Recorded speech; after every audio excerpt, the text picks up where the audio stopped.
Bonjour et bienvenue dans l'émission de voyance. Christophe, votre voyant, répond à toutes vos questions. Il s'appuie pour cela sur les tarots et sur son étonnante faculté d'intuition. Bonjour à tous et bienvenue sur le plateau de l'émission de voyance.com. Bien écoutez, très heureux de vous retrouver, très heureux de répondre dans quelques instants à vos questions. Et donc nous sommes vendredi, c'est notre dernière émission de la semaine. Notez dans vos tablettes que lundi, qui normalement n'accueille pas d'émission, eh bien, va exceptionnellement en accueillir une, dans les mêmes conditions que d'habitude, même horaire, même interlocuteur. Et donc, au cours de cette prochaine émission, donc, qui aura lieu le lundi là, donc nous serons le 15 à 16, 17, le lundi 18, jour de la Lune, doublement jour de la Lune, puisque le lundi c'est le jour de la Lune, et le 18 c'est la Lune dans le tarot. Eh bien, j'évoquerai devant vous tous les mouvements planétaires que nous allons avoir dans les mois qui viennent, enfin que nous avons déjà, mais que nous allons aussi vivre sur cette année 2021. Et puis j'en profiterai pour faire un crochet, non pas un crochet, mais un crochet sur les signes et voir quels sont les signes qui sont favorisés cette année, ceux qui le sont moins, ceux qui sont dans une neutralité absolue ou pas. Voilà. Alors, juste un petit conseil, si vous êtes Scorpion, Taureau, Verseau ou Lion, c'est bien que vous soyez là. Hein, tout simplement. Je ne dis pas que les autres doivent s'abstenir, mais particulièrement ces signes-là, et puis peut-être les béliers du troisième décan, les capricornes du troisième décan, les cancers du troisième décan, tout, et j'en oublie un, les balances du troisième décan. Voilà, ça fait quand même 8 signes sur 12. En même temps, hein, comme ça vous verrez un peu ce qui est à l'ordre du jour. Allez, voilà, donc vous notez, prise d'antenne, je pense vers 13h15, comme je fais un peu ce que je veux pour ces émissions. Oui, il y a des chances que l'émission soit disponible en replay, mais je vous conseille quand même d'être là. Voilà. Puisque cette émission sera accessible gratuitement, le replay, pas forcément. Voilà. Voilà. Écoutez, je vais tout de suite commencer par la question de Sarah. Sarah, bonjour. Bah oui, bonne année à vous aussi, Sarah. Vous aimeriez connaître l'état d'esprit de Florian, s'il y a un retour de l'amour.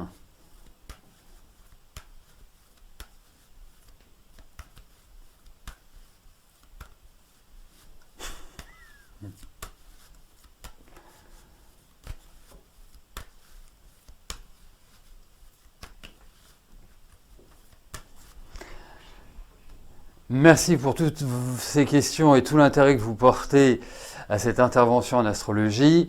Si je commence à vous parler de celui-ci qui est ascendant Taureau ou de celui-là qui est du deuxième décan ou de celui-là, vous me connaissez, je vais partir et on y est encore dans 1 heure. Donc c'est pour ça que l'émission de lundi a lieu, tout simplement.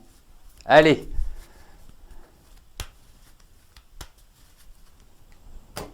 Donc, Sarah, voyons avec Florian. Alors, vous me posez plein de questions quand même, Sarah. Vous voulez connaître son état d'esprit, s'il y a un retour, de l'amour. Ça fait beaucoup pour une seule question. Et surtout que c'est difficile de les lier. Eh bien, écoutez, voyons avec Florian.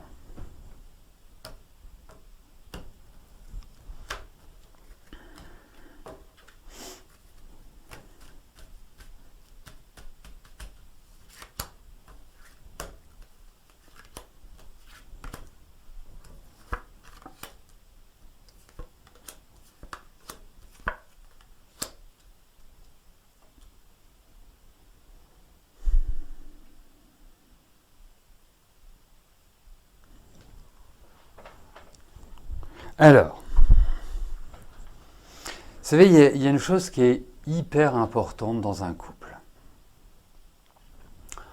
Au-delà de l'amour, au-delà de l'attirance, c'est la communication et la forme de communication.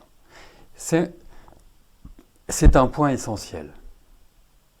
Alors je vous dis ça parce que vous pourrez être largement ma fille. Oui, c'est ça, oui, largement. Et que c'est ce que j'ai dit à mon fils. Bon, après c'est un communicant, mais... Pourquoi je vous dis ça? Parce qu'en fait, vous avez une très forte énergie, vous avez une très forte sensibilité, vous êtes loin d'être calme, d'être tempéré, vous êtes réfléchi, hein, ça c'est indéniable, hein, vous avez de belles qualités mentales, ça c'est vraiment indéniable, mais vous avez une sensibilité qui est à fleur de peau. Florian n'est pas dénué non plus de sensibilité. Alors, moi je comprends que vous fonctionniez bien, mais votre relation en fait elle est assez explosive. Alors quelque part, moi quand je vois ces cartes-là, je trouve qu'il y a une énergie qui est tout à fait reliée entre vous. Vous voyez, vous n'êtes pas du tout, à milieu du fonctionnement dans un couple. Mais on a l'impression qu'il y a une espèce de lourdeur dans votre relation. Comme si, quand vous étiez ensemble, je schématise, hein, c'était le clash, il y a toujours beaucoup d'intensité dans ce que vous vivez l'un et l'autre. Hein, donc et quand vous n'êtes pas ensemble, vous vous manquez. Compliqué. Donc, son état d'esprit, à l'heure actuelle, il a quelque part l'envie de tranquillité, l'envie d'être plutôt dans son coin, d'être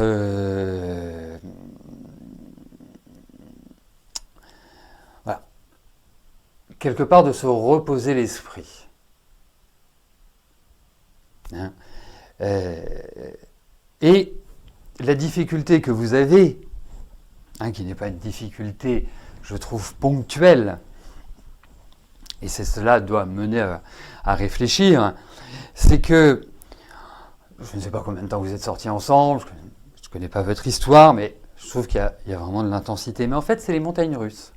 Un jour ça va, le lendemain ça va pas, le surlendemain ça va, ce sont vraiment les montagnes russes.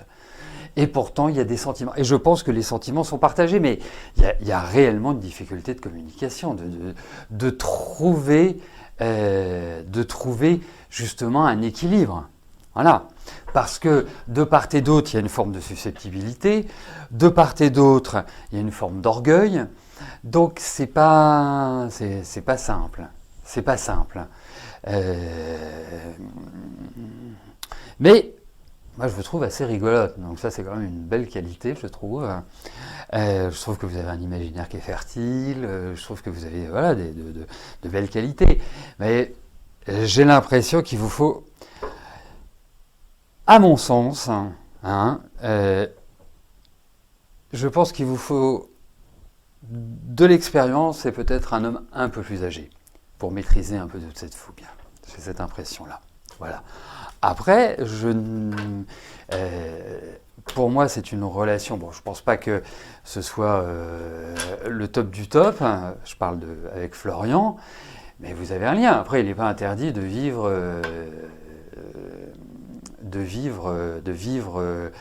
sur un rythme déstructurant.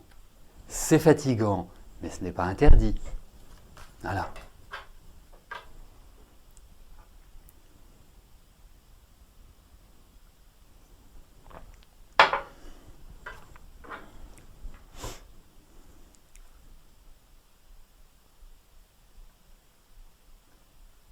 Ah, et puis, j'ajouterais quelque chose. Il faut que vous trouviez du calme, de la sérénité intérieure. Vous avez beaucoup d'agitation. Voilà. Mais c'est ce qui fait votre charme aussi. Hein.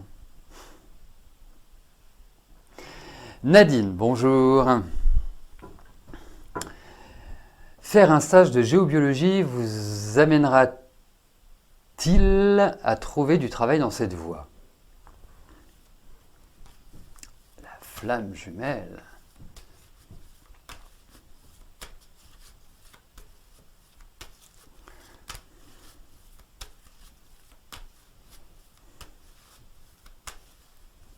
Bon. Voyons la résonance de ce stage de géobiologie.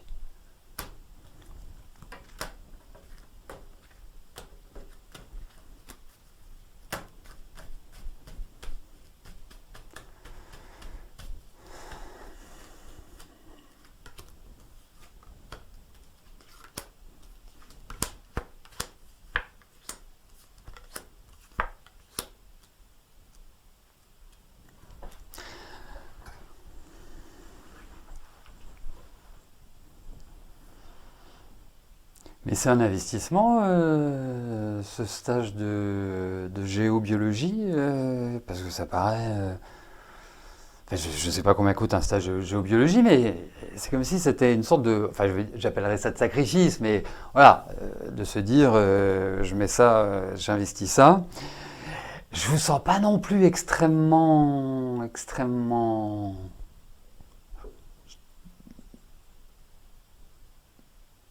déterminée, hésitante, faisant le pour et le contre, étant un peu voilà, dans une forme d'expectative.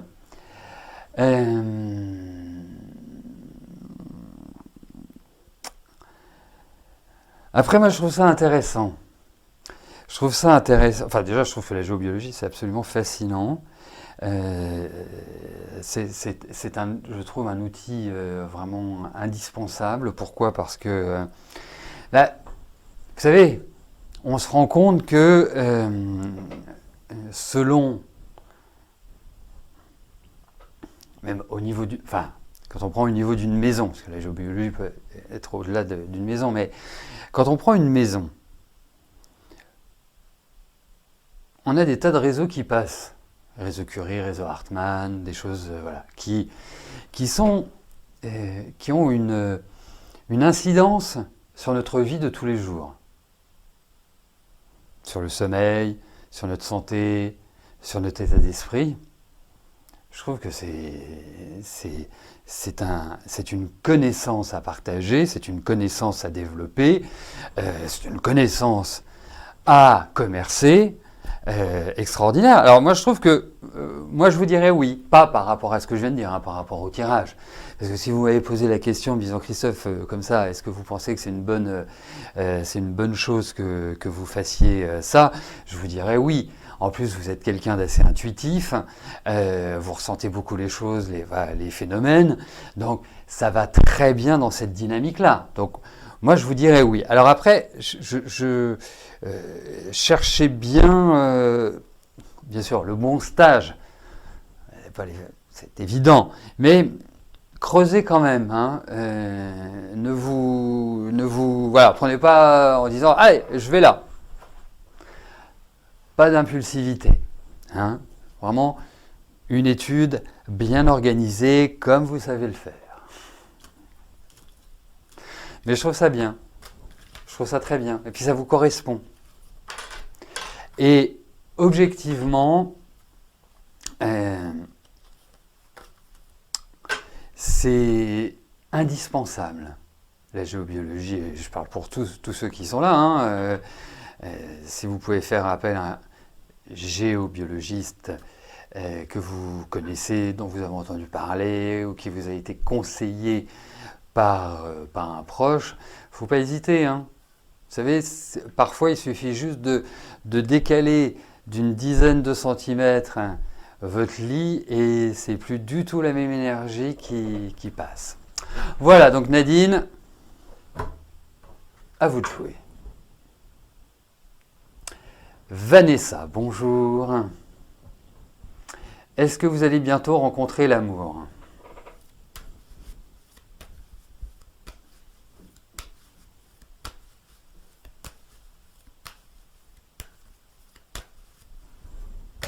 Allez, voyons sur le plan affectif, Vanessa, ce qui va se passer sur le plan amoureux.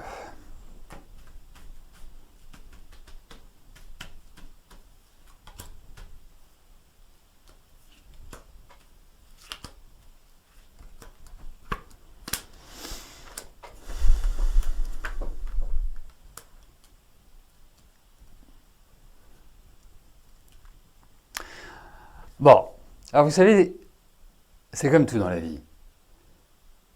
Que ce soit professionnel, que ce soit affectif, que ce soit familial, qu'il faut... Chat échaudé craint l'eau froide. Et vous êtes un peu dans cette situation-là à l'heure actuelle. C'est-à-dire que moi je pense que vous n'avez aucun souci pour rencontrer quelqu'un. Voilà. Je pense que vous êtes une femme qui plaisait. Vous avez une personnalité plutôt affirmée. Donc, quelque part, c'est pas ça la problématique.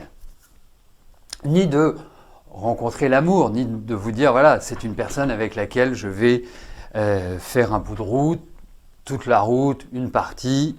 L'essentiel, c'est que cette route soit sympathique et quelle qu'en soit la durée.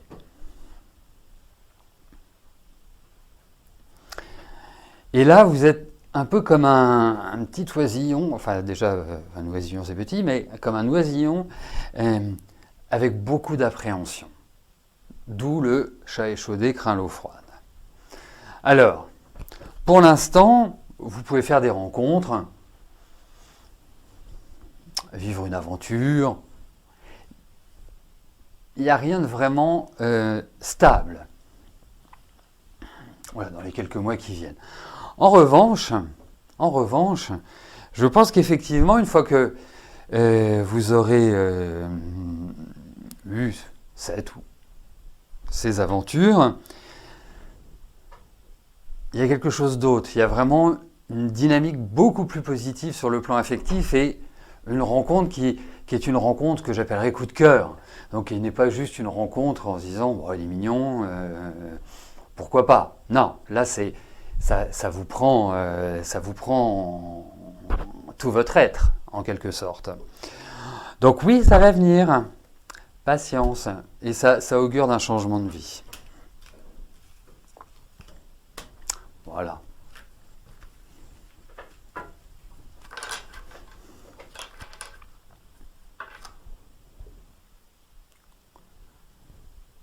Armel, bonjour. Adrien est convoqué demain, c'est son employeur, il est cuisinier, lui annoncera-t-on que le restaurant restera fermé et donc perdre son job.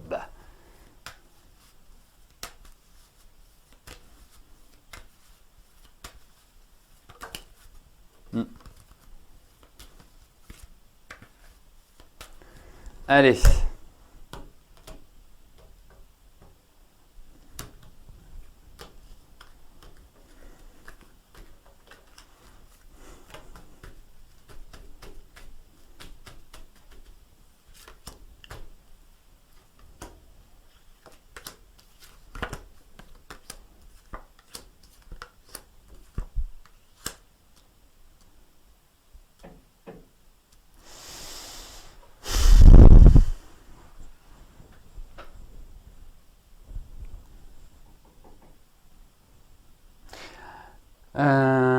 Écoutez,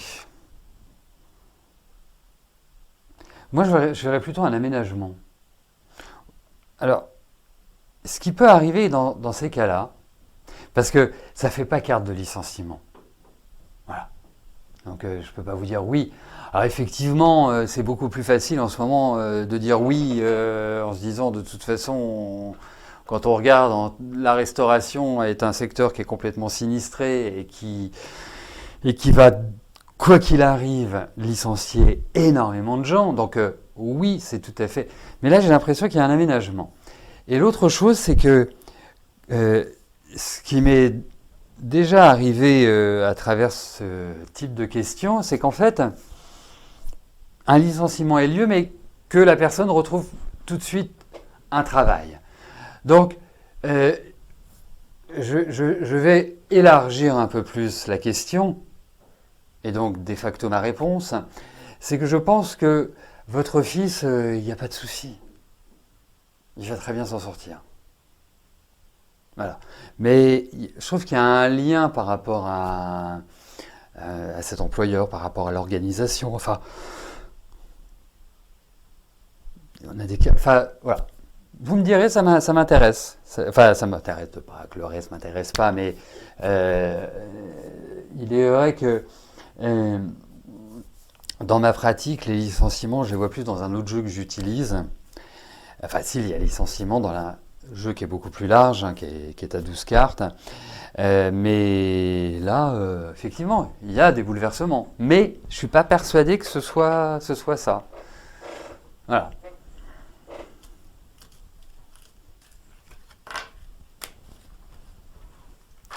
Donc, à suivre pour demain. Merci Armel d'avance.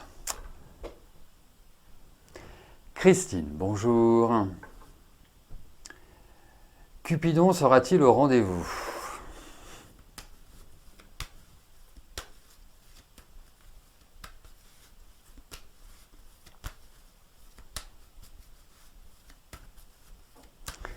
Allez, voyons sur le plan amoureux ce qui se passe.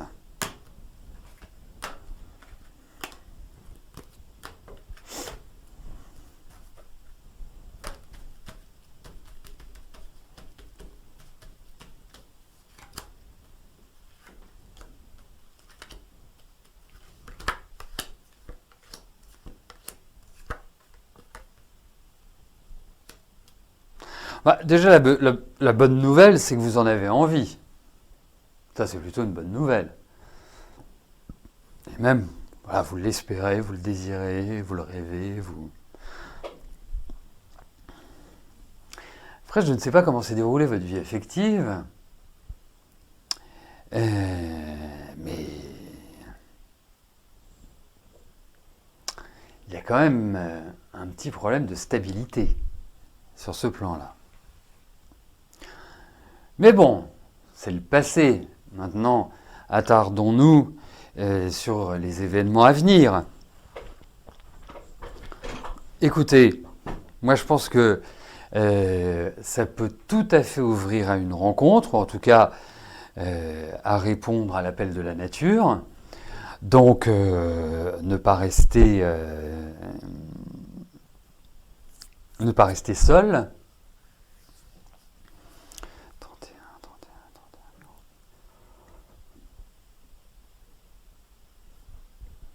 Alors, c'est peut-être pas le grand amour, mais il y a l'idée premièrement d'un partage intellectuel, ce qui est plutôt sympa aussi, hein. Et puis aussi d'un partage physique. Donc il y a une sorte d'équilibre, mais c'est pas forcément genre waouh, la passion absolue. Il y a une certaine forme d'équilibre, de raison quelque part dans cette relation. Après, chacun chez soi, hein, c'est mieux, j'ai l'impression. Voilà, mais effectivement, ça peut ouvrir à une relation qui n'est pas une relation classique, en fait. J'ai cette impression-là. Catherine, bonjour. Est-ce que Fabio devrait plutôt se soigner en France ?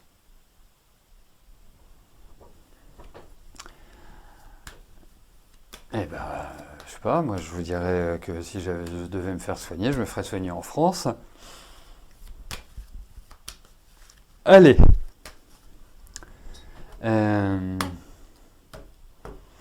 Donc voyons pour votre question, Fabio doit-il se faire soigner en France ?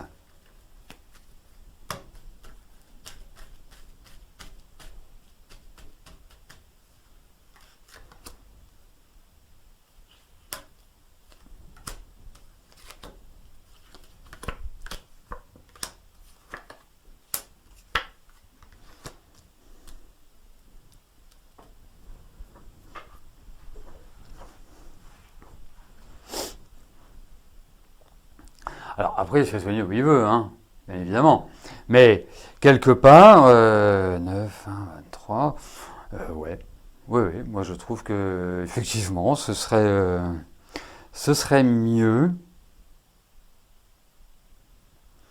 Ce serait mieux qu'il le fasse comme ça.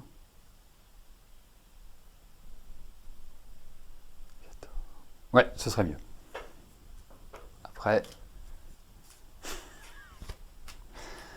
après,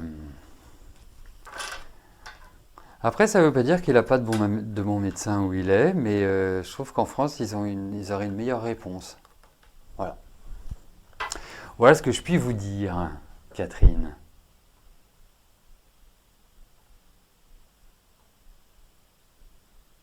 Annie, bonjour. Vous êtes passé il y a un mois pour votre relation, tout va bien, sauf que je vous avais dit... Attendez, que je vous avais dit, Christophe vous dit pas tout, et il a des choses à régler. Et j'avais raison, ça fait presque 3 mois que vous êtes avec lui, mais il fait des blocages sur vos rapports sexuels. Pourtant, vous dit, c'est la première fois que cela arrive. Voilà. Bon.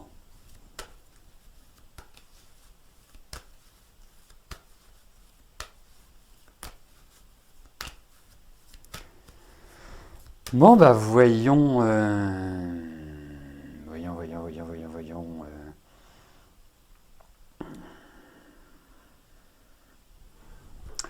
Bah, voyons au niveau de sa sexualité, hein. Parce que si je trouve que sa sexualité est meilleure, ça voudra dire qu'il a moins de problématiques. Allez. Sexualité de Christophe.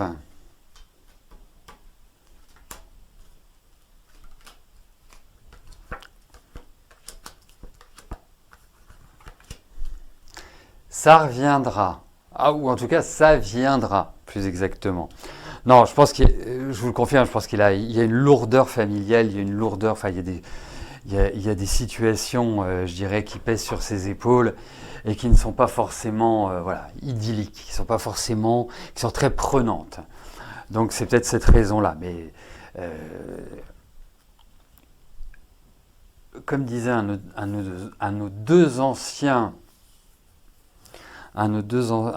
nos anciens présidents de la République, il faut donner du temps au temps. 29, 33. Oui, il va retrouver un meilleur 30, 41, 55. Oui, il va retrouver une meilleure énergie, vous inquiétez pas, ça va venir petit à petit. Donc, relax.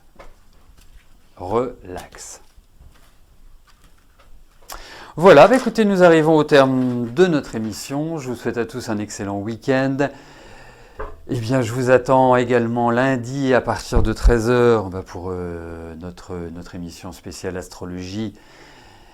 Les événements à venir, les tendances pour chaque signe et bien sûr pour les ascendants puisque l'un ne va pas avec l'autre.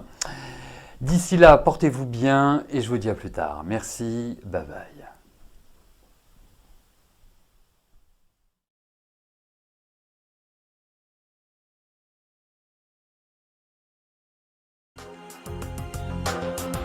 N'oubliez pas que du lundi au vendredi, à partir de 13h30, je réponds en direct à vos questions sur le site de l'émissiondevoyance.com et j'aborde avec vous tous les sujets qui vous tiennent à cœur.